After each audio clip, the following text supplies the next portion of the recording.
मैले वाचन गर्ने मेरो कविताको नाम हो बयान। इजलासमा मलाई मेरै कविताहरूमाथि हात राखेर कसम खुवाइयोस्, श्रीमान चुप लाग्नु भनेको सहनु हुँदै होइन।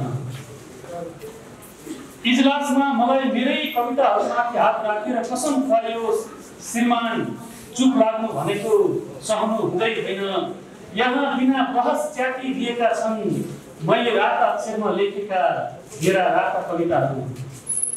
यदि रातोको विषयमा नबोल्ने हो भने किन रातो हुन्छ सूर्य, किन रातो हुन्छ रगत, किन रातै बनाई झन्डा। यदि रातोको विषयमा नबोल्ने हो भने किन रातो हुन्छ सूर्य, किन रातो हुन्छ रगत, किन रातै बनाइयो झन्डा। सम्झना छ मेरो आङ ढाक्ने च्यातिएको भोटो सँगै मैले देखेको देश बनाउने बालक सपना, त्यो पनि त रातै थियो।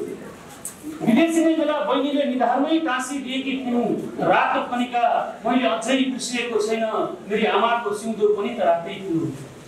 श्रीमान किन सबै राताहरू नै बढी खतरा हुन्छन्, आगो फुल सिन्दुर हस्ताक्षर लाल पूजा।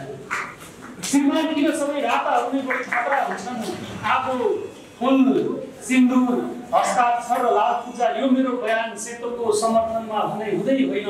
तिम्रो यो रङ्गीन इजलासमा बहस गरियोस् किन सादा छ मेरी आमाको अनुहार, सगरमाथाको रङ, यी मान्छेहरूको मन र मेरो देश। धन्यवाद।